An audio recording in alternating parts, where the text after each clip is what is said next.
Radio ಶ್ರೀಕ್ಷೇತ್ರ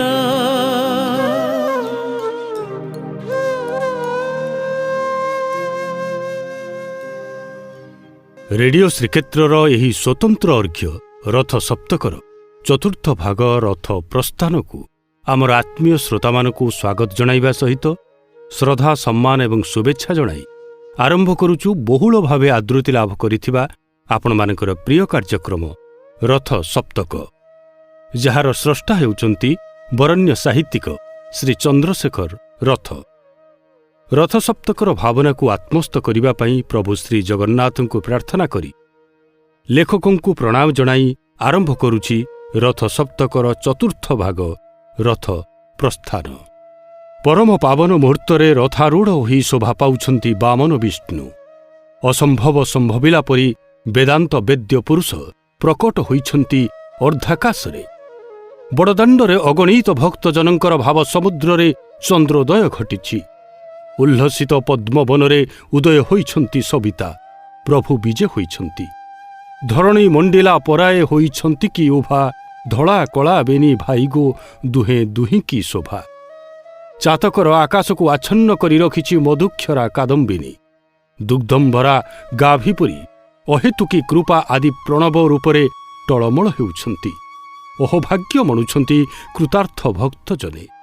ବସ୍ତୁ ସଂଘରେ ବିମୂଢ଼ ଚର୍ମଚକ୍ଷୁ ଶଙ୍ଖନାଭିମଣ୍ଡଳରେ ପଖାଳି ହୋଇ ଚାହିଁ ରହିଛି ଆଶ୍ଚର୍ଯ୍ୟବତ ଉତ୍ତମ ରହସ୍ୟକୁ। ପ୍ରଭୁ ବିଜେ ହୋଇଛନ୍ତି। ବିଜେ ହୋଇଛନ୍ତି ନୀଳାଦ୍ରିନାଥ କୈବଲ୍ୟ ଧାମରୁ। ବାହୁ ପ୍ରସାରି ଅଙ୍ଗୀକାର କରିଛନ୍ତି ପ୍ରତ୍ୟେକ ପ୍ରଣତ ଆତ୍ମାର ଭାବ ସମ୍ପର୍କ। ପିତା ମାତା ସଖା ସୋଦର ଭ୍ରାତା ଭର୍ତ୍ତା ରୂପେ ଘନିଷ୍ଠତମ ଆଶ୍ରୟସରେ ଧରା ଦେଇଛନ୍ତି ଦୁରଙ୍ଗମମ୍ ଜ୍ୟୋତିଷାଂ ଜ୍ୟୋତିରେକମ୍। ଚେତନାର କେନ୍ଦ୍ର ଏବଂ ଦିକ୍ଚକ୍ରକୁ ଆଚ୍ଛନ୍ନ କରି ଦୂରତମ ଏବଂ ନିକଟତମକୁ ଏକାକାର କରି କ୍ଷରାକ୍ଷର ପୁରୁଷୋତ୍ତମ ବଡ଼ଦାଣ୍ଡରେ ଉଭା ହୋଇଛନ୍ତି। ଦେବଦୁର୍ଲଭ ମାହେନ୍ଦ୍ର ବେଳାରେ ସ୍ଥାବର ଜଙ୍ଗମ ଜଡ଼ ଚେତନ ଜଳ ସ୍ଥଳ ଆକାଶରେ ଅଜସ୍ର କୃତକୃତ୍ୟତା ନିସ୍ତରିଲି ଭାବର ପୁଲକ। ଦେହପିଣ୍ଡଟିକୁ ଆଦର କରି ମନ ଚୈତନ୍ୟ କହୁଛନ୍ତି, ଟେକିବାରେ ଚାହା ମଥୁରା ଦାଣ୍ଡେ ଗୋବିନ୍ଦ ବିଜେ। ସତେ ଆସି ବିଜେ ହେଲ ସାନ୍ତେ, ସତେ ଏ ପାପ ଆଖି ଗଙ୍ଗା ସ୍ନାନ କଲା। ଦହି ଦୁଧ ସରଖିଆ ଏ କୋଟି ଲାବଣ୍ୟ ରୂପ ଧ୍ୟାନ କରି କରି ଯୁଗ ବିତି ଯାଇଥିଲା ପ୍ରଭୁ। ସମୁଦ୍ର ହୋଇଥିଲା ଯମୁନା, ଜୁଆର ତୋଳୁଥିଲା ଅଶ୍ରୁ। ଭରସା ନଥିଲା ଏ ଘନ ଘୋର ଅନନ୍ତ ରାତ୍ରି ପାହିବ ବୋଲି। ଜଗନ୍ନାଥେ ହୁଁ, କାନ ନଥାଇ ମଣିମା ଗୁହାରି ଶୁଣନ୍ତି ବୋଲି ଥୋକେ କହୁଥିଲେ, ହେଲେ ଭରସା ଘଟୁ ନଥିଲା। ପାଣି ପାଦ ନଥାଇ ରତ୍ନ ସିଂହାସନରୁ ବିଜେ ହୋଇ ଆସିଲ। ଏ ଅଧମକୁ କୃତାର୍ଥ କଲ ପ୍ରଭୁ। କାହା ଡାକ କେମନ୍ତ ଶୁଣିଲ, ମୁଁ କି ଭାଜନ ବୁଝିବାକୁ। ଇଚ୍ଛାମୟ ଇଚ୍ଛାରେ ପ୍ରକଟ ହେଲ, କରୁଣା ବାରିଧି ଲହଡ଼ି ମାରୁଛି। ମୁଁ ତୋତେ କିଛି ମାଗୁନାହିଁ ଜଗନ୍ନାଥ, ଚିର ଅପରାଧୀ ମୁଁ। ବୁନ୍ଦାଏ ଛିଟିକି ଆସିଲେ ପ୍ରାଣପକ୍ଷୀ ଶୀତଳ ହୋଇଯାନ୍ତା। ମୋର ଏଡ଼େ ଭାଗ୍ୟ ହେବ କି? ତୋର ସେବାକୁ ଅଭାଜନ ମୁଁ ଶରଧା ବାଲିରେ ଲୋଟୁଥାନ୍ତି। ତୋତେ ଚାହିଁ ତୋର ଭକ୍ତ ଜନଙ୍କ ପାଦ ପଦ୍ମ ପଖାଳି ଦିଅନ୍ତି। ତୋର ପାଦ ତ ବ୍ରହ୍ମାଙ୍କୁ ଗୁପତ, ମୁଁ କି ଛାର ତାକୁ ଠାବ କରିବାକୁ। ଶୁଣିଥିଲି ଯେ ତାହାରି ଇଚ୍ଛାରେ ମହିମାମୟ ହିମବନ୍ତ ଅଚଳ ପ୍ରତିଷ୍ଠିତ ଅଛନ୍ତି। ରସୋଚ୍ଛ୍ୱାସରେ ନୀଳାମ୍ବୁ ରାଶି ସ୍ୱୟ ମହିମୀ ଲୀଳାୟିତ ହେଉଛନ୍ତି। ଦିଗ୍ବିଦିକିରେ ତାହାରି ଅଗଣିତ ବିକ୍ରାନ୍ତ ଭୁଜ ବିସ୍ତୃତ ହୋଇ ରହିଛି। ଖୋଜୁଥିଲି ସେ କିମ୍ବୁତ ଆଦି ପୁରୁଷକୁ। କାହାକୁ ହବି ଅର୍ପଣ କରିବି ବୋଲି ଶୂନ୍ୟକୁ ଚାହିଁ ପ୍ରଶ୍ନ କରିଥିଲି। ପଚାରିଥିଲି ସେ ଅଛି ନା ନାହିଁ ବୋଲି। ଶୂନ୍ୟ ଚୈତନ୍ୟମୟ ହୋଇ ଚତୁର୍ଦ୍ଦିଗରୁ ଘଣ୍ଟା ଘୋଷରେ ଉତ୍ତର ଦେଉଛନ୍ତି, ଅସ୍ତି ଭାତି, ସେ ଅଛି, ଅବଶ୍ୟ ଅଛି। ହେଇ ସେ ଜାଜୁଲ୍ୟମାନ ଝଟକୁଛି। ବହୁ କାଳରୁ ଟେକି ରଖିଥିବା ହବି ଅର୍ପଣ କରୁଛି। ହେ ଯଜ୍ଞ ପୁରୁଷ, କୃପା ପରବଶ ହୋଇ ଗ୍ରହଣ କରନ୍ତୁ। ଭୂଲୋକରୁ ସତ୍ୟ ଲୋକ ଯାଏ, କୀଟଠାରୁ ବ୍ରହ୍ମ ପର୍ଯ୍ୟନ୍ତ ସିଦ୍ଧ ଗନ୍ଧର୍ବ ବିଦ୍ୟାଧର ମୁନି ଋଷି ଯକ୍ଷ ରକ୍ଷ ଦେବତା କୃତାଞ୍ଜଳି ହୋଇ ସ୍ତବ ଗାନ କରୁଛନ୍ତି। ଆକାଶରେ ବଜ୍ର ଗମ୍ଭୀର ଘୋଷ, ସିଙ୍ଗା ପଟହ ଡମ୍ବରୁ କ୍ଷମତା କରତାଳି ସହିତ ବୀଣା ନୂପୁର ନାଦ ଏବଂ ମହିମ ବେଦ ଧ୍ୱନି ନିବେଦିତ ହେଉଛନ୍ତି। ମଣିଷ ସ୍ୱରରେ ସ୍ଫୁଟ ଅସ୍ଫୁଟ ପ୍ରକଟ ଅପ୍ରକଟ ଭାଷାରେ ଅସଂଖ୍ୟ ପ୍ରାଣର ଆକୁତି ସହିତ ଧ୍ୱନିତ ହେଉଛନ୍ତି ଅସଂଖ୍ୟ ବାଦ୍ୟ ଘୋଷ। ଠାବେ ଠାବେ ଗୋଳ ଚହଳ ବେଣୁ ସିଙ୍ଗା ବଇଁଶୀ। ମହୋଦଧି ସହସ୍ରେ ମହାଶଙ୍ଖର ଘୋଷରେ ନିବେଦନ କରୁଛନ୍ତି। ଅସଂଖ୍ୟ ଘୋଷର ତୁମୁଳ ନିର୍ଘୋଷ ଛନ୍ଦରେ ନନ୍ଦିଘୋଷ ସ୍ପନ୍ଦିତ ହେଉଛି। ଅତି ସୁସଂସ ରଥ ପିଣ୍ଡ ନିର୍ମାଣିଛନ୍ତି ବିଶ୍ୱକର୍ମା। ସେଥିରେ ରଥି ଅନୁପ୍ରବିଷ୍ଟ ହେଲା ପରେ ଚୈତନ୍ୟମୟ ହୋଇଛି ସୃଷ୍ଟି। ସାର୍ଥକ୍ୟ ହୋଇଛନ୍ତି ଅଭିମାନୀ ଦେବତାମାନେ। ଆଚମ୍ବିତ ଜଗତ ସ୍ତବ୍ଧ ହୋଇ ଅପେକ୍ଷା କରିଛି ଜଡ଼ ଚେତନର ଏ ଅଦ୍ଭୁତ ସମାହାରକୁ। ଏ ବିପରୀତ ତତ୍ତ୍ୱ ଏକତ୍ର କ୍ରିୟାଶୀଳ ହେବେ କି ସ୍ତମ୍ଭିତ ହୋଇ ରହିଯିବେ? କିଏ କାହାକୁ ଚାଳିତ କରିବ? ଜଗତର ଶିଖରକୁ ଗହରକୁ ଗମନ କରିବ କିଏ? ଘୋଷଯାତ୍ରାର ଆନନ୍ଦ ବିଭୋର ଘଣ୍ଟା ଘୋଷରେ ଶୁଭୁଛି, ସେ ହିଁ ଅବତରଣ କରୁଛି। ସେ ସ୍ୱୀକାର କରିଛି ଏ ଯାତ୍ରା ନୀଳାଚଳ ଶୀର୍ଷରୁ ନଦୀଗର୍ଭ ପର୍ଯ୍ୟନ୍ତ ଜଡ଼କୁ ଧାରଣ କରି ଚୈତନ୍ୟର ପ୍ରସ୍ଥାନ ଯାତ୍ରା। ସେ ସ୍ୱୀକାର କରିଛି ଜଡ଼ର ମେଦ ମଜା ଭେଦି କରି ତାର ମର୍ମ ସ୍ପର୍ଶ କରିବାକୁ, ବହୁଧା ବିକୀର୍ଣ୍ଣ ଜଡ଼ ରେଣୁରେ ସ୍ୱୟଂ ବାସ କରିବାକୁ, ଜଡ଼କୁ ଜୀବନ୍ୟାସ ଦେବାକୁ, ସୁଖ ଦୁଃଖରେ କ୍ଷପଣ କରି ପୁନଶ୍ଚ ଉଦ୍ଧାର କରିବାକୁ, ଜୀବ ରୂପରେ ଭୋଗିବାକୁ, ସାକ୍ଷୀ ରୂପରେ ନିଷ୍ଫଳକ ଚାହିଁ ରହିବାକୁ, ମୃତ୍ୟୁକୁ ସୃଷ୍ଟି କରି ତା ଭିତରେ ଅମୃତକୁ ମନ୍ଥନ କରିବାକୁ। ସେ ସୃଷ୍ଟି, ସେ ସୃଜନ, ସେ ସ୍ରଷ୍ଟା। ତଟସ୍ଥ ହୋଇ ରହିଥାଅ ପୁରଜନେ। ସେ ରେଣୁ ରେଣୁରେ ପୂରିତ ହେବ, ତ୍ରିଗୁଣ ରଜୁରେ ଚଳମାନ ହେବେ ରଥାରୂଢ଼ ବିଷ୍ଣୁ। ସମୁଦ୍ର ଇଚ୍ଛା କରିଛି ଲୀଳାୟିତ ହେବ, ତରଙ୍ଗରେ ପ୍ରବାହିତ ହେବ, ସଦା ସଂଯୁକ୍ତ ଏକକ ସମୁଦ୍ର ଅସଂଖ୍ୟ ବିଯୋଗର ଅବଲୀଳା ପ୍ରଦର୍ଶନ କରିବ। ଦିବ୍ୟ ରଥମାନେ ଝଲମଲ କରୁଛନ୍ତି। ଭୋରୁ ଟେକି ପ୍ରସନ୍ନ ମୁଦ୍ରାରେ ସାରଥୀମାନେ ବାଗ ଦୌଡ଼ି ଭିଡ଼ି ଧରିଛନ୍ତି। ଯୋଚା ହୋଇଥିବା ସୁଲକ୍ଷଣ ଅଶ୍ୱମାନେ ଟାଣି ହୋଇ ରହିଛନ୍ତି। ଛାଡ଼ିଦେଲେ ଚକ୍ଷୁ ମଟକେ, ଅତି ଛଟକେ ସ୍ୱର୍ଗ ସୀମା ବଳିଯିବେ। କୌଣସି ସଂକେତକୁ ଅପେକ୍ଷା କରି ରହିଛନ୍ତି ତ୍ରିଭୁବନ। ଅପେକ୍ଷା କରିଛନ୍ତି ମହତି ସ୍ୟନ୍ଦନମାନେ। ବସୁଧାର ତପମଗ୍ନ ଚେତନା ବଡ଼ଦାଣ୍ଡରେ ଉତ୍ତାନ ଅପେକ୍ଷା କରିଛନ୍ତି। ଭକ୍ତମାନେ ଚାହିଁ ରହିଛନ୍ତି। ଠେଲା ପେଲା ଗହଳି ଭିତରେ ସତ୍ୟ ଦ୍ୱାପର କଳି ଗୁନ୍ଥି ହୋଇ ରହିଛନ୍ତି। ଦେହର ମଳି ଝଳି ପରି ଚେତନାରେ ଶୁଦ୍ଧାଶୁଦ୍ଧ ମଣିଷମାନେ ସାନ ବଡ଼ ଭୁଲି ଯାଇ ଗୋଳି ହୋଇଛନ୍ତି। ସମସ୍ତଙ୍କ ଆଖି ଉପରକୁ, ମନ ଉପରକୁ ଘିଅ ଦୀପ ପରି ତୋଳି ହୋଇ ଜଳୁଛି ଦୃଷ୍ଟି। ମୁଣ୍ଡରେ ଜଟାଭାର ବୋହି ଭସ୍ମ ଲେପିତ କୌପିନିବନ୍ତ ପୁରୁଷ ଜଣେ ଏକାକୀ ଠିଆ ହୋଇ ଦେବ ଦର୍ଶନ କରୁଛନ୍ତି। ତାଙ୍କ ପାଖକୁ ଘେରି ଠିଆ ହୋଇଛନ୍ତି ହାତ ଧରାଧରି, କାନି ଧରାଧରି ହୋଇ, କାଚ ଝମଝମ କରୁଥିବା, କାଲୁରୁ ବୁଲୁରୁ ହେଉଥିବା, ତେଲ ଜୁଡ଼ୁବୁଡ଼ୁ ମୁଣ୍ଡ, ଦଣ୍ଡି ପିନ୍ଧା ନାକ ଝାଡ଼ି, ଡକା ହକା ହୋଇ ପୁରସ୍ତମ ଆସି ଠାକୁରଙ୍କୁ ଦେଖି ଦେଖାଉଥିବା ଗାଁ ମାଇପେ। ତାଙ୍କୁ ଘେରି ନୁଖୁରୀ ମୁଣ୍ଡି ହସ କରି ପାଞ୍ଚ ହାତ ନାଲି କୁସ୍ତା ଗୁଡ଼େଇ ହୋଇ ଫୁକୁରୁ ଫୁକୁରୁ ଡେଉଁଥିବା କଣ୍ଢେଇ ପରି ଗାଁ ଝିଅଗୁଡ଼ାକ। ସଭା ଆଗରେ ସମସ୍ତିଙ୍କ ମାଉସୀ ହାତ ଯୋଡ଼ି ଥନ ଥନ ଆଖିରେ ଚାହିଁଛି ରଥ ଗମ୍ଭୀରାକୁ। ତା ବାହୁରେ ବିଦମାଳ, ଚିତାକୁଟା, ଚମ ଧୁଡ଼ୁ ଧୁଡ଼ୁ ଡେଣା। ମୋତେ ଏ ଜଞ୍ଜାଳରୁ ନେଇଯା ଠାକୁର। ମଥାରୁ ସିନ୍ଦୁର ଲେଭେଇଲୁ, ମୋ ଗୁଣ୍ଠୁଣି ହାତୀକୁ ଛଡ଼େଇ ନେଲୁ। ମାରିଦେ ଠାକୁର, ମୋତେ ମାରିଦେ। ବୋହୁ ଭୁଆ ଶୁଣି ହାତ କାଚ ବଜର ହେବାକୁ ନିଉଛାଳି ହେଉଛନ୍ତି। ରଥ ଦୌଡ଼ିରୁ ଶିଆଳି ସିଅ ଛିଣ୍ଡାଇ ଘରେ କଖାରୁ ଡଙ୍କରେ ବାନ୍ଧିବାକୁ ମନ କରୁଛନ୍ତି। ସମୁଦ୍ର ପରି ଘୁ ଘୁ ଶଙ୍ଖନାଦ ଭିତରେ ଘଣ୍ଟୁଆ ଧାଡ଼ି ବାନ୍ଧି ଛନ୍ଦ ତୋଳିଲେ। ଡାହୁକ ବେତ ଧରି ରଥ ମଙ୍ଗ ଆବରିଲେ। 14 ଚକ ଉପରେ ଚତୁର୍ଦ୍ଦଶ ବ୍ରହ୍ମାଣ୍ଡର ଭାର ବହନ କରି ତାଳଧ୍ୱଜ ମୃଦୁ କମ୍ପିତ ହେଲା। ଶୁଭଙ୍କର ଅନୁକୂଳ ପବନରେ ଧ୍ୱଜା ଲହରିତ ହେଲା। ଶିଶୁ ବାସୁକୀ ପରି 3ଟି ରଥ ରଜ୍ଜୁ ଲମ୍ବି ଆସିଲେ ବଡ଼ଦାଣ୍ଡ ଉପରକୁ। ବୈଠି ଉପରେ ଚୂଳମାଳ ବିଭୂଷିତ ମତ ମାତଙ୍ଗ ଠାଣିରେ ଦର ହସିତ ଚାହିଁଥିବା ଠେକା ଭିଡ଼ା ଠାକୁରେ। ଚନ୍ଦନ ପଙ୍କରୁ ଉଠି ଆସିଥିବା ଲୀଳା ଚପଳ ଶ୍ୱେତ ହସ୍ତି ବାହୁ ତଳେ ଉହୁଙ୍କି ଆସୁଛି। ବିପୁଳ ବକ୍ଷ ଉପରେ ବିଚିତ୍ର ବର୍ଣ୍ଣର ପୁଷ୍ପ ପଦକ। ବଳିଆର ଭୁଜ ଉପରେ ରାଶି ରାଶି ଫୁଲମାଳ। ଡାହୁକ ଡାକିଲା, ଭକ୍ତେ ଟେକିଲେ ବିମାନ ରଜୁ। ରଥ ଦୁଲୁକିଲା, ଠାକୁରେ ଉଲ୍ଲସିଲେ। ବିସ୍ତୃତ ବିଜେ ମାର୍ଗ ଉପରକୁ ଗୁମୁ ଗୁମୁ ଘୋଷରେ ପ୍ରତିଧ୍ୱନିତ କରି ଚଳିଗଲେ ତାଳଧ୍ୱଜ। ମକର କୁଣ୍ଡଳ ଝମକିଲା, ଚନ୍ଦ୍ରଚିତା ଝଲମଲ ହେଲା। ମୃଦୁ କମ୍ପିତ ହେଲେ ବିସ୍ତୃତ ବାହୁ ଯୁଗଳ।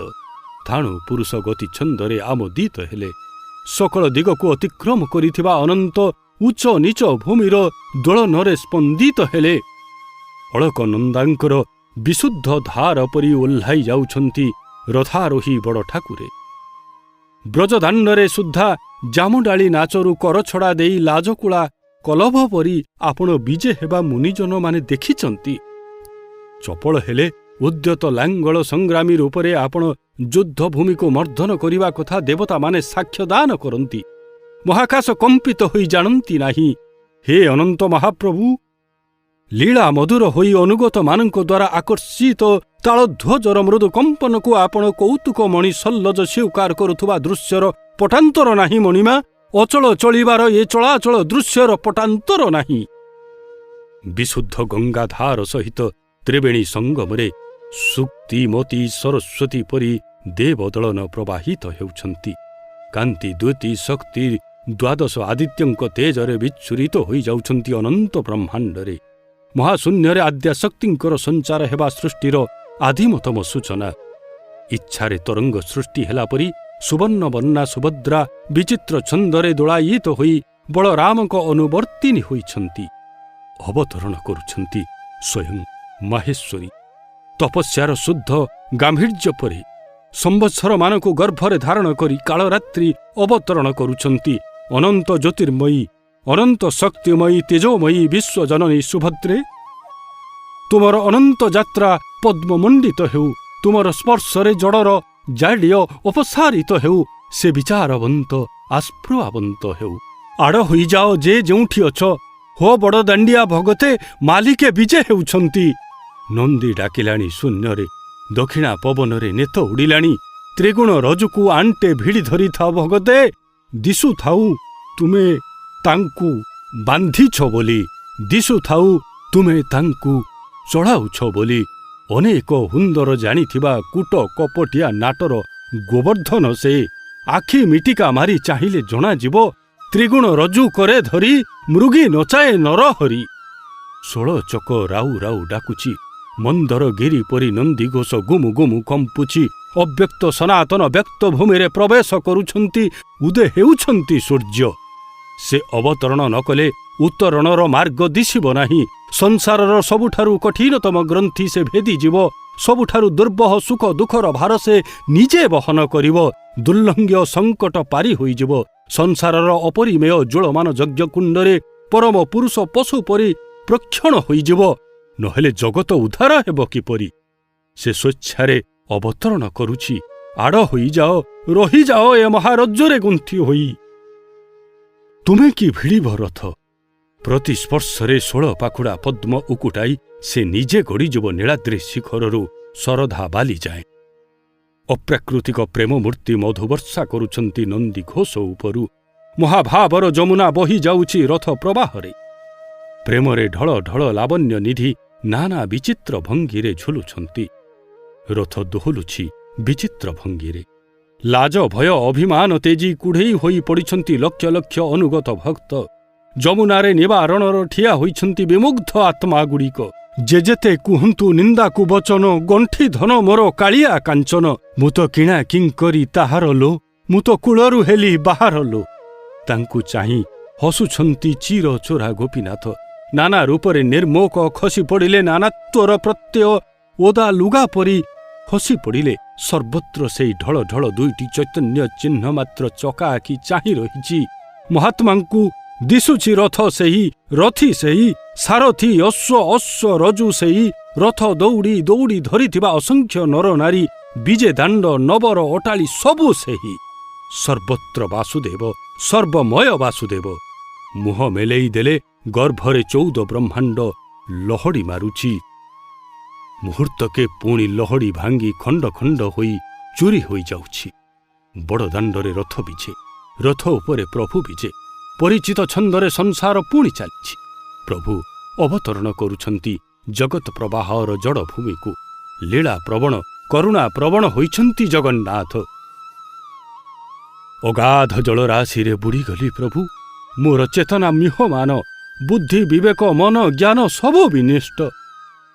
ଅକଳନୀୟ ଶୀତଳ ଜଳାର୍ଣ୍ଣବ ରୂପେ ମୃତ୍ୟୁ ମୋତେ ଗ୍ରାସ କରି ଯାଉଛି। ମୁଁ ମୋର ବେଦ ଚୈତନ୍ୟ ହରାଇ ସାରିଛି। ସଂସାର ପାରାବାର ମୋ ପାଇଁ ଥଳକୂଳ ନଥିବା ପ୍ରଳୟ ପୟୋଧି ମୁଁ ବିମୂଢ଼, ମୁଁ ପରାସ୍ତ, ତୋ ଶରଣାଗତ। ମୁଁ ସେଥିପାଇଁ ତୋର ଭାର ଗ୍ରହଣ କରିବି।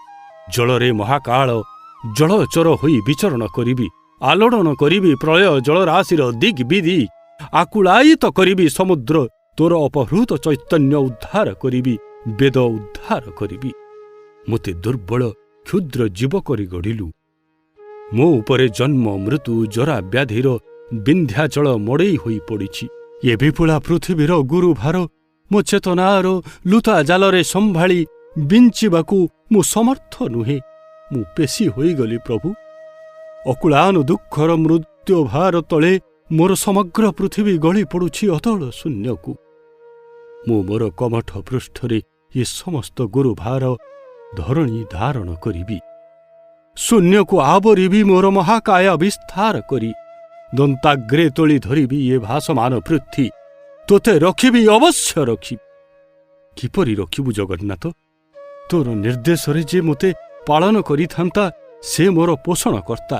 ଯାହାଠାରୁ ରସ ଗ୍ରହଣ କରି ମୁଁ ପରିପୁଷ୍ଟ ହୋଇଥାନ୍ତି, ସେ ଧର୍ମ ଲଙ୍ଘନ କରୁଛି।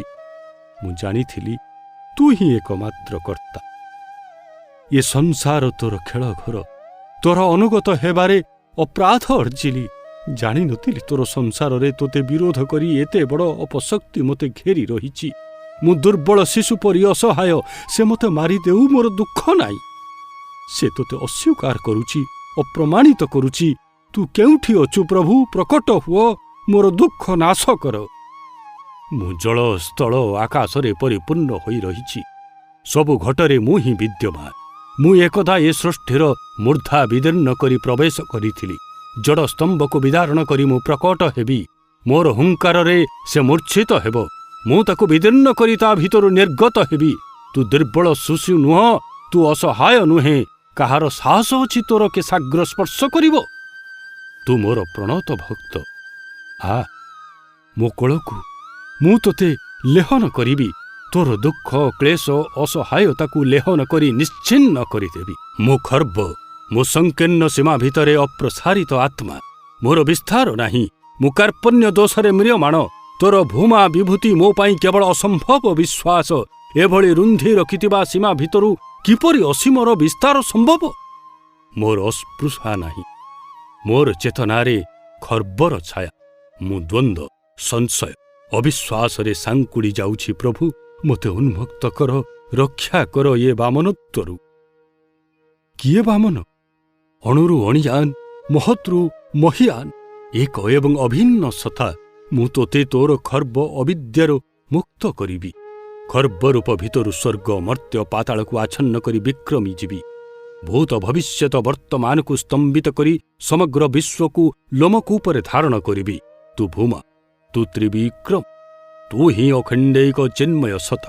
ତୁ ତାପିତ ହେଲେ ମୁଁ ଅସ୍ଥିର ହୁଏ, ମୁଁ କୁପିତ ହୁଏ। କୁଠାର ନେଇ ମୁଁ ଅପଶକ୍ତିକୁ ସଂହାର କରିବି। ତାର ରକ୍ତରେ କ୍ଷାଳନ କରିବି ତୋର ପୃଥ୍ୱୀ। ମୁଁ ବାରମ୍ବାର ବିଳମ୍ବିତ ହେଲେ ପ୍ରଭୁ। ଭାଗ୍ୟର କ୍ରୂର ପରିହାସ ଦୋଷ। ମୋର ନ୍ୟାର୍ଯ୍ୟ ଅଧିକାର, ମୋର ଅଭୁକ୍ତ ଆହାରରୁ ମୁଁ ସଦା ବଞ୍ଚିତ ହେଲି। ଜୀବନ ଯାତନା ତୁ କ'ଣ ବୁଝିବୁ ପ୍ରଭୁ? ତୋର ଐଶ୍ୱର୍ଯ୍ୟମୟ ବୈକୁଣ୍ଠରେ ଏ ଜୀବନର ଦୁଃଖ କାହିଁ? ଏ ଦୁଃଖ, ଏ ଯନ୍ତ୍ରଣା, ଏଭଳି ବିଡ଼ମ୍ବନା କାହିଁ? ଏଭଳି ନିଃସ୍ୱାର୍ଥ ବ୍ୟର୍ଥତା କାହିଁ? କିବା ସୁଖ, କିବା ଅଧିକାରରୁ ତୁ ବଞ୍ଚିତ ହେଲୁ? ରାଜମୁକୁଟ ପରିବର୍ତ୍ତେ ବନବାସୀର ଜଟାଭାର ତୁ କ'ଣ ବହନ କରିଛୁ? ମୁଁ ତୋର ତୀବ୍ରତମ ଯାତନା ସ୍ୱୟଂ ଗ୍ରହଣ କରିବି। ଅନାହାର କଷ୍ଟ ଭିତରେ ପତ୍ନୀ ଅପହରଣର ଲାଞ୍ଛନା ସହି ସତ୍ୟନିଷ୍ଠ ରହିବି। ମାନବ ଜୀବନର ସୀମା ଭିତରେ ତାର ଦୁର୍ଦ୍ଧର୍ଷ ଶତ୍ରୁତାପନର ଶକ୍ତି ପ୍ରମାଣିତ କରିବି। ଯାତନା ସହି ଯାତନାକୁ ଅତିକ୍ରମ କରିବି। ତୋ ପାଇଁ ମୁଁ ନ୍ୟୁନତମ ଭୂମିରେ ଜନ୍ମ ନେବି। କାରାଗାରରେ ଶୃଙ୍ଖଳବଦ୍ଧ ମୋର ଜନକ ଜନନୀ। ମୋ ମାତୁଳ, ମୋର ଶତ୍ରୁ। ଏଭଳି ସଙ୍କଟରୁ ମାନବ ଶରୀରରେ ପୁରୁଷୋତ୍ତମ ରୂପେ ଉଦୟ ହେବି। ଏକାକୀ ଭ୍ରମିବି ପୃଥିବୀ। ତୋ ପାଇଁ ଧର୍ମ ସ୍ଥାପନ କରିବି। କୌଣସି ନିର୍ଜନ ଅରଣ୍ୟରେ ଅବହେଳାର ବିଷଦ୍ଗଦ ସରଫଳାରେ ମୋ ଶରୀର ବିଦ୍ଧ ହେବ। ଯନ୍ତ୍ରଣା, ଦେହାବସାନ, ନିଃଶଙ୍କତାର ସୀମା ସୂଚିତ କରି ତାକୁ ଅତିକ୍ରମ କରିଛି। ତୋ ପାଇଁ ମୋର ଅଦେୟ କିଛି ନାହିଁ। ମୁଁ ତୋ ପାଇଁ ଅହରହ ବଂଶୀ ବାଦନ କରେ। ତୁ ନଥିଲେ ମୋର ପ୍ରେମ ମିଥ୍ୟା, ତୁ ମୋତେ ଦେଖି ନ ପାରିବା ଏକ ବିଡ଼ମ୍ବନା। ପଲକ ମାତ୍ର ଫୁଟାଇବାର ଅଧିକାର ତୋ। ମୁଁ ଆକାଶରେ ମେଘ ରୂପରେ, ବନସ୍ପତିର ସୌରଭ ରୂପରେ, ପର୍ବତମାଳାର ଶୀର୍ଷ ରୂପରେ ସର୍ବତ୍ର ତୋର ଅପେକ୍ଷାରେ ରହିଛି। ପରିଶେଷରେ ତୋ ସମ୍ମୁଖରେ ଏଇ ଉଭା ହେଇଛି। ତୁ ଯେପରି ଇଚ୍ଛା ଗ୍ରହଣ କର, ଯେପରି ଇଚ୍ଛା ମୋତେ ଟାଣିନେ। ହେ ଡାହୁକ, ନିର୍ଦ୍ଦେଶ ଦିଅ। ହେ ନନ୍ଦିଘୋଷ, ବିଜୟ କର। ହେ ଦାରୁକ, ହେ ଅଶ୍ୱମାନେ, ହେ ବସୁଧା, ଯେ ଯାହା ସ୍ଥାନ ଆବରି ରଖ, ଅବତୀର୍ଣ୍ଣ ହୁଅନ୍ତୁ ଠାକୁରେ। ଜଗତ ପ୍ରବାହରେ ରୂପାୟିତ ହୁଅନ୍ତୁ ଜଗଦୀଶ। ଶ୍ରୋତାବନ୍ଧୁ, ଏହା ଥିଲା ରଥ ସପ୍ତକର ଚତୁର୍ଥ ଭାଗ। ପରବର୍ତ୍ତୀ ସପ୍ତାହରେ ପୁଣି ଏକ ଭାଗ ସହିତ ଆମେ ଆପଣମାନଙ୍କ ନିକଟରେ ଉପସ୍ଥିତ ହେବୁ। ସେ ପର୍ଯ୍ୟନ୍ତ ଦିଅନ୍ତୁ ବିଦାୟ। ନମସ୍କାର। ଜୟ ଶ୍ରୀ ଜଗନ୍ନାଥ।